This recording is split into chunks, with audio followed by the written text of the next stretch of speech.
All right, let's let them in. All right, welcome everyone. As you're coming in, joining in to our call today, just go to your chat and type in where you're tuning in from. I know we generally have people tuning in from all over the world, so let me know where everybody's tuning in from. My name is Keith Chasson. My wife Jamie and I have been with Numi since April 16th, 2022. All right, welcome, guy from Israel. And we got really Ronan's from Israel too. Welcome, Ronan. We got pretty excited about what we were exposed to.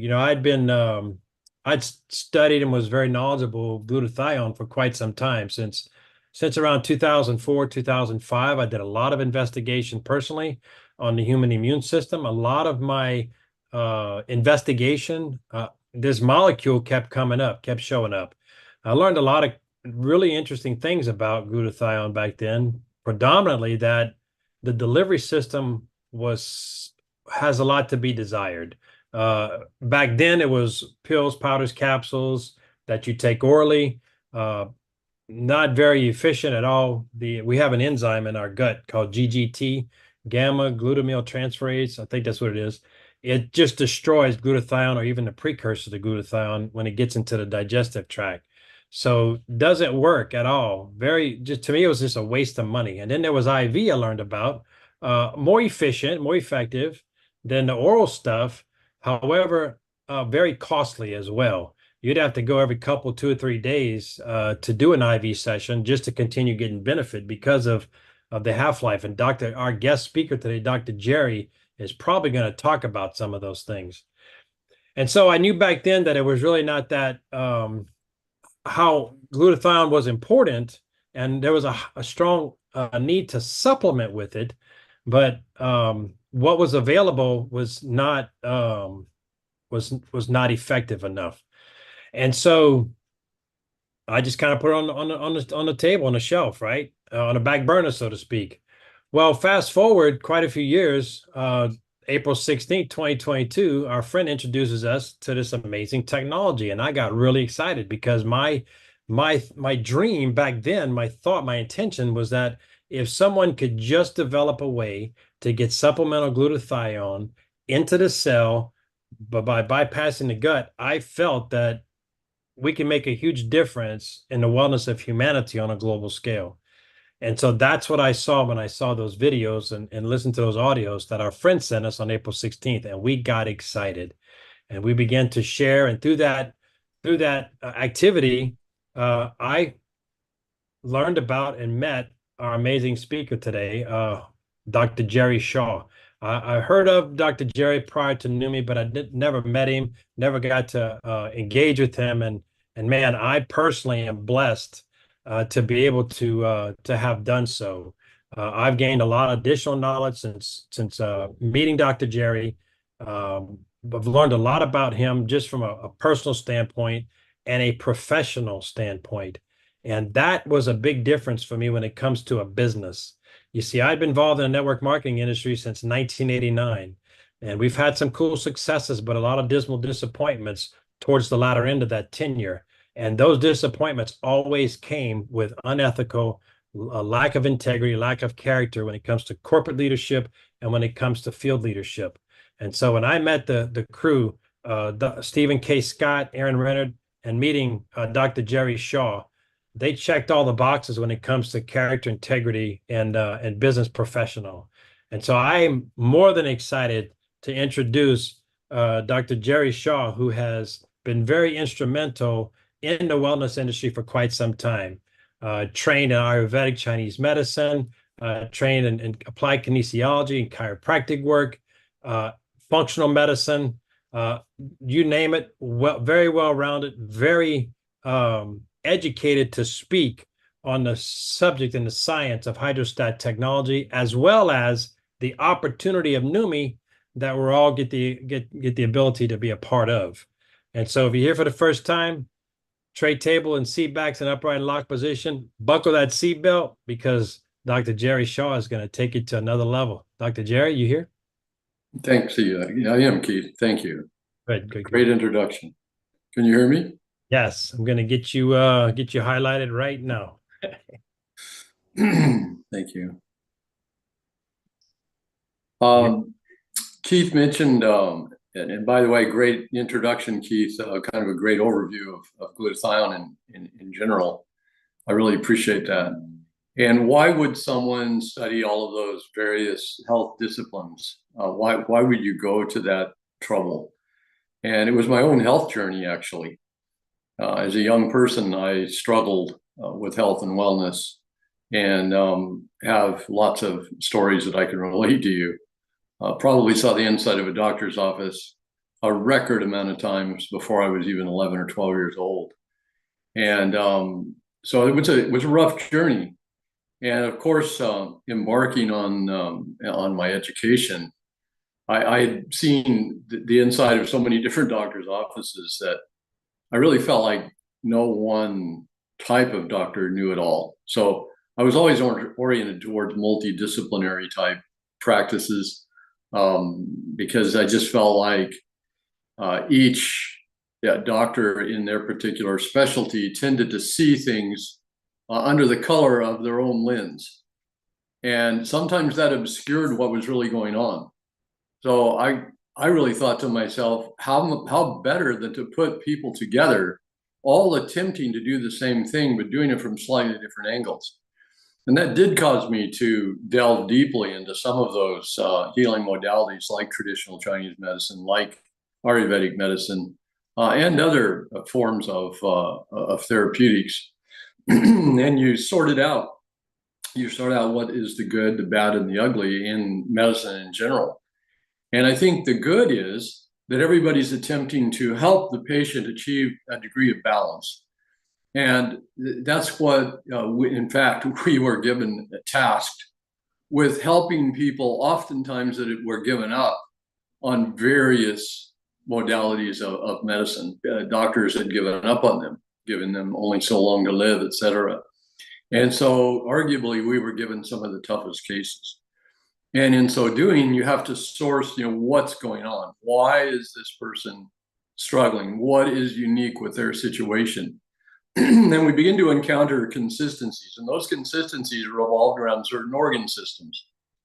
They almost all had gut issues of one form or another. Many of them leaky gut. They almost all had liver issues.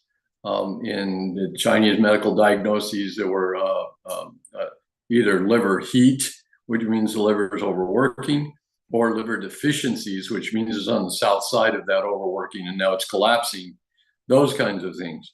Many of these people had immune systems that had become hyperreactive and were not functioning properly. Many of them had improper signaling, whether chemical signaling or nerve signaling. There were these kinds of things, but it all seemed the most consistent theme was that gut liver connection. And so, in studying various aspects of medicine at the time, we found that glutathione was key to gut and liver function. In fact, the liver has more glutathione than any other organ. And in fact, it was noted that many diseases that were prevalent then and becoming even more prevalent these days, literally in epidemic proportions, I believe, these days. Many of these diseases, people actually tested low in glutathione levels. And most recently, with the pandemic scare, the people that died tested lower in glutathione levels. So we know how important it is. And back in those days, just like Keith said, we tried to upregulate it. We tried to take this little molecule, glutathione, and allow more of it to enter into the human body. And it was impossible. We couldn't do it. Not efficiently, not effectively, and certainly not in a clinical, measurable way. And certainly through the alimentary tract, it was impossible because of the reason that Keith said. It gets destroyed in that pathway. So it did not work. In the IV pathway, that was the gold standard. That was the one that if you needed glutathione, you'd better use an IV because that's the only way to get it in the body. So you see that used, especially like in emergency situations, acetaminophen overdose, those kinds of things, where they really need that fast action of glutathione and detoxifying the body. They do an IV. But other doctors kind of played around with it, and I didn't really wasn't that impressed with the results. I think because for one thing, an IV administration, it takes time. It's not a comfortable thing. It's expensive, and it didn't seem to last very long, the effects. And we, even back then, we wondered, well, how long the body's breaking it down almost immediately. And now we understand with a half-life of anywhere between 12 and 90 minutes, it doesn't validate giving people an IV administration of glutathione because it just gets cut. The amount you put in gets cut in half every few minutes. So it makes no sense. But yet doctors were still doing that because it's such an amazing molecule. It has now over 184,000 peer-reviewed published medical journal studies. It is the most studied molecule in microbiology because it is the master antioxidant. It is an endogenous antioxidant. Our body creates it, but ironically, we create less of it the older we get. And really, we should create more of it the older we get because we actually accumulate toxins just from being on this planet. But instead, we make less. It's also the most important detoxifier of the cell. It also is the prime protector of the cellular mechanisms like the mitochondria and the DNA, and helps keep the telomeres from shrinking too fast, rapid aging, things like that. It supports over 400 functions that we know of, probably many more because you learn all the time. New research comes out all the time on glutathione and what it could do.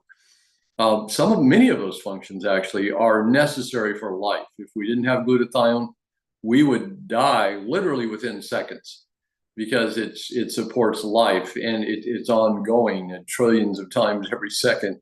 So we need this molecule and we need it to have adequate levels.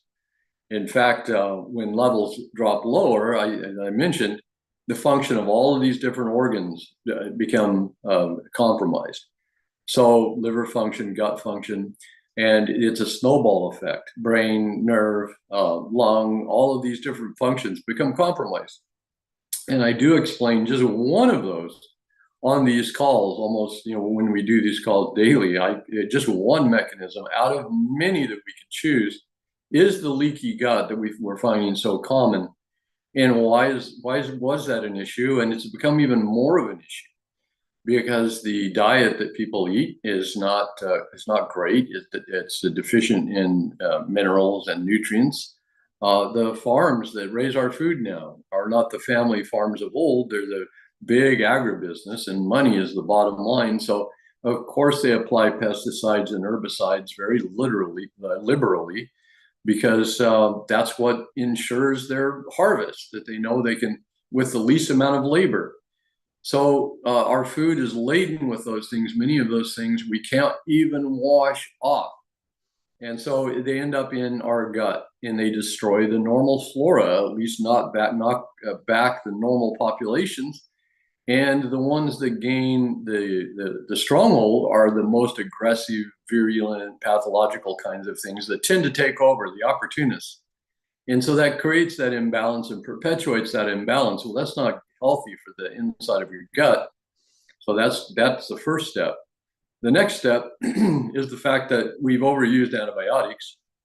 So you take a course of antibiotics, or you eat meat that's been given prophylactically antibiotics, which remains in the tissue and the muscle, and we eat that, and it gets in our gut.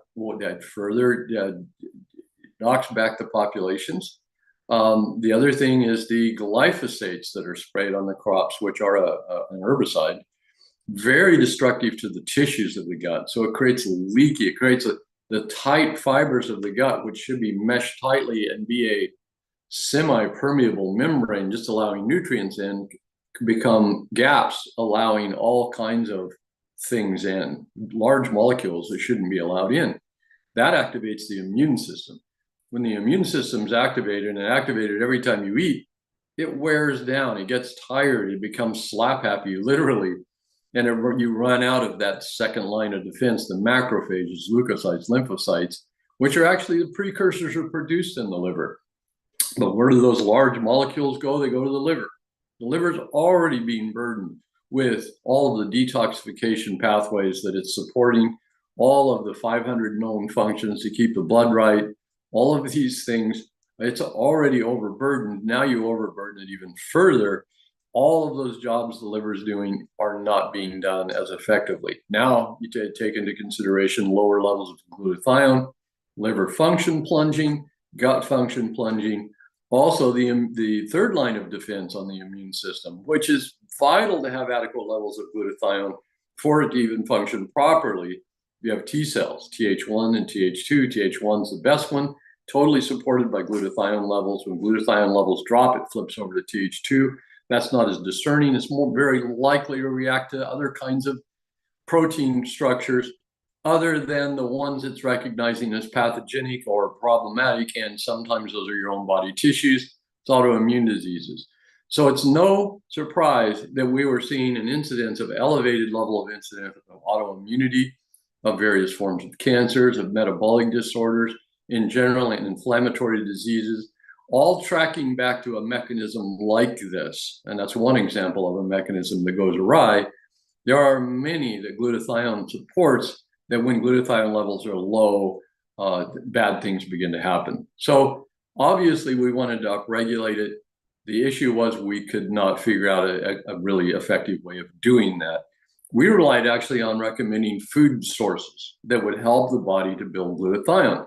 Also, the right kind of exercise, getting out into the sun, taking a daily walk, those kinds of things, all good. But too much exercise can deplete it. Too much stress can deplete it. Toxins deplete it. Imagine these days, with all the toxins, air, food, and water, building materials, clothing, over 80,000 chemicals approved for use in industry, and the amount of stress that people undergo just by sitting in front of their computers or their TVs or watching the news. It's not gotten better. Glyphosates came on the scene in the mid-90s, and that's played havoc with people's guts. It's gotten worse. So we really need now more than ever an effective way to deliver glutathione into the body. And there were scientists that came up with these other techniques like liposomal. But when I looked at liposomal, we were in dietary analysis. You have to look at the kinds of oils people consume. And the kinds of oils people were taught to consume, many of them were polyunsaturated, and some of them were hydrogenated, like margarine. People were told back in the day to not use butter, but use margarine. Couldn't have been worse from the truth. It's like eating plastic. Your liver can't break it down. If you want to heat up your liver, eat margarine. Polyunsaturated oils aren't stable. The seeds they come from are probably very healthy if you actually consume the seed, but once you extract it from the seed, the oil, oftentimes using a solvent, which denatures the oil, and very often sitting on shelf for months at a time, and very often in high temperature heat, those oils, polyunsaturated, don't hold up well. The carbon wants there's a carbon atom, and it wants all four sides attached. But in a polyunsaturated, it's double bonds across the center of the molecule. Carbons double bonded to one another. And so it's very easily oxidized. And oxygen comes along and two of those bonds go, whoop, they jump up. Wow, we want to grab another one in another direction. So they jump up. That's a peroxide. That's damaging in your oil. That could become carcinogenic in your cooking oil. Not a good thing. So I was suspicious about attaching an oil to glutathione. And when I looked into the oils they were using, sure enough, it's the polyunsaturated, very inexpensive safflower, sunflower, cottonseed, those kinds of things. Not doing it. I'm not going there because chances are you're introducing something not good into the person trying to carry this amazing glutathione molecule. So I couldn't do it. Not for a little bit of benefit, giving also impossibly an equal or greater amount of detriment. So when I heard that Stephen K. Scott, and you want to do the whole thing if you search him because there are other Stephen Scotts. Stephen K. Scott had a breakthrough, and I'd heard about the man in 2006 based on his notoriety. In 2004, he was interviewed by Larry King as the breakthrough millionaire because he would bring things to the market that helped people and he would make a lot of money doing it. Well, he used celebrity spokespeople. And in those years, he started up Total Gym. Charlton Heston and Christy Brinkley were his spokespeople there. But he's had spokespeople that you name the celebrity, over 90 different celebrities mainstream. People like Kathy Lee Gifford and Cher and Meredith Baxter Burney and Angie Dickinson and Richard Simmons and Charlton Heston and Michael Landon, and you name them. They've been spokespeople for Stephen Scott. And he, in 2006, was on the tail of glutathione with a pretty high quality N-acetylcysteine that had some effect. But he had a friend of his, Dr. Robert Keller, that impressed upon him that if we could get glutathione, actually the molecule, into the cell, you would change medicine, you would change healthcare, you would change wellness, you would change the world. And Stephen took it to heart. And because of his notoriety, because of his connections, he was able to draw in the right people to help facilitate that dream and actually affect that mission that he had. And just a few short years ago, they had a stable, very nano-sized, below 10 nanometer glutathione, but they needed to test it. And one of the big issues was carrying it into the cell. The nanoglutathione would enter from the mouth into the blood, but once in the blood, it would clump together with other molecules of glutathione, so it became too large for the receptor site. So they had to carry it in an envelope. Well, what's the best envelope? And we just discussed the lipid technology. It isn't, in my opinion, very smart. They chose water. Absolutely brilliant. The water had to be ultra pure, and in an ultra pure state, it lets them bend the hydrogen bonds off the carbon atom. And that bending the hydrogen bond literally makes an envelope that grabs the glutathione molecule. Unbelievably amazing. So they did that. They could deliver it directly to the cell, and the cell would go, wow, I want that water molecule, and it would take it in. Kind of like the Trojan horse, it wants that water molecule. Now you have the glutathione molecule inside the cell, but you have another ingredient, which is a nano L-cysteine. L-cysteine is called the rate limiting factor of the creation of glutathione. It's the one thing in the intracellular fluids that tends to be too low to produce enough glutathione. So putting the nano L-cysteine in there was a great option. But what's the reason the body actually produces less and less glutathione as we age? I believe it's because it's a multi-step process of building glutathione in the cell. And it involves certain genes. There's a couple of main genes that have to be active for that to happen. Now, that final gene that literally puts glycine and glutamic acid and L-cysteine together can become blocked. What blocks it? Heavy metal toxins can block it. Almost everyone has heavy metal toxins. So are you surprised we produce less and less glutathione? Another thing that blocks it are mycotoxins. That's mold exposure. So not surprising, a lot of people have been exposed to mold, whether they know it or not, in their buildings and their food and all of these things in their housing where they have water leaking into walls, things like that. So mold exposure can do it. Another thing is not having the right trace minerals, enough of them, very small quantities, but they need to be there. Things like selenium, magnesium, molybdenum, things like that. So it's not surprising at all that you begin shutting down your production of glutathione over time during your life. So with the nano L-cysteine into the cell and the glutathione into the cell, now remember, glutathione is a master antioxidant. It's the master protector of the cell, detoxifier of the cell, starts pulling the heavy metals out, the mycotoxins out. It elevates the functionality of the cell. So whatever nutrients can be pulled in are pulled in and utilized more efficiently, more effectively. The gene begins to light up. Now, as it's lighting up, the nano-L-cysteine is there that it can grab and start making more glutathione. So you're literally priming the pump of your body to produce something that your body desperately needs. That's functional medicine at its best. That I can get on board with 100%. And we did 2 years ago. We jumped all over this. And it's been an amazing ride. It's spread around the world since that time in over 60 countries. Steve and Aaron have just been, Aaron Renner, the CEO and president of the company, and Stephen Scott have been in the Philippines and now Indonesia right now. Massive amounts of people wanting to jump in this because they know about glutathione. In fact, it's known in Southeast Asia, well known in Southeast Asia because of its effect on the skin. So the great thing is we have possibly the best skincare in the world because we have the nanoglutathione in the skincare. I'd like to get into the story of how that was created, but it just happened miraculously through their testing. And they tested athletes in the beginning because they knew that it would improve performance. And indeed it did. I'm going to cut to the chase. Bill Gillespie, who had created records in the powerlifting competitions, couldn't do it anymore. He was at age 49, he was at his peak. By age 59, he was sliding downhill. That's just normal aging. You just have to accept that, right?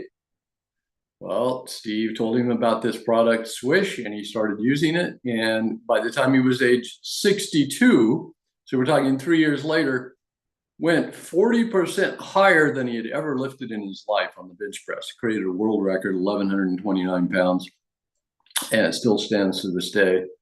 That just gives you an example of what can happen. Another athlete breaking her personal records over and over and over again, ended up in a cyclist, ended up head over heels, hit the pavement going 22 miles an hour, skinned her face pretty badly. Woke up the next day in the hospital. The doctor said 5 to 6 weeks before we can even assess the damages. Talking, we'll have to make some repairs, very likely plastic surgery. She starts dabbing the Swish on her face. And within 5 days, it was all healed. The surgeons couldn't believe it. No plastic surgery needed. So that was the indication they needed to create a skincare product. So that's what they launched with on 7/7 of 21.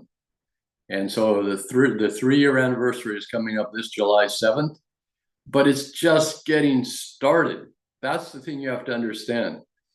Just in the last couple of years, when I joined 2 years ago, practically nobody even knew about this. It was a very small fledgling company. It's like they weren't going out with some massive marketing campaigns. They were just letting it take its own course, letting it grow organically. And boy, it started growing organically. But the exponential expansion is just now hitting, evidenced by the Philippines and Indonesia. There's 12,000 people in Indonesia that want in this thing. So if you are here for the first time, count your lucky stars, thank the person that invited you, and get involved as soon as possible. We do these calls daily, and that's how we built this business 2 years ago. We invited people to these calls, all of the things I just said. You don't have to know, you don't have to memorize. Just invite guests to this call. They'll want to try this product. And one thing, when people say, I want to try it, I educate them a little. It may rock your world right away. It's been known to do that. But because it supports function, it doesn't force itself on your body. It typically doesn't all of a sudden open up your eyes. What it does is supports your body's ability to have that balance that is wellness. So what you want to do, you want to take a before picture. Make sure you're doing the inside out and the outside in, the Swish and the spray. Take after pictures 1 month, 2 months, 3 months. Real good idea to get a blood test as soon as you can, get a physical, and then include a liver panel, liver enzymes, things like that, and get another physical exam 6 months later, and just compare the difference. See what it means to have this body supported rather than having to deal with all of the rigors of the world without support. That's the difference. if you truly want to live longer, stronger, and better, there's no better way to do it. So keep that in mind and send people to this call. So if you join today, if you're a guest, we'll be doing the call again tomorrow. Send your friends to this call and they'll learn about glutathione very often for the first time. And they'll go, wow, whatever that is, I want to try it. And the process starts all over again. And eventually it becomes exponential. What a great business model. And it is a business model that you can use to change your life. You may or may not be interested in the business, but I tell you what, when you show people your before and after picture, like 3 months in, they're going to want to try it as well. So think about it. It's a great way to have a residual business model work for you instead of someone else. So you're very fortunate to hear about this if you're hearing the first time. Keith, thank you for being here, and thank you all for being here, and we'll be back again.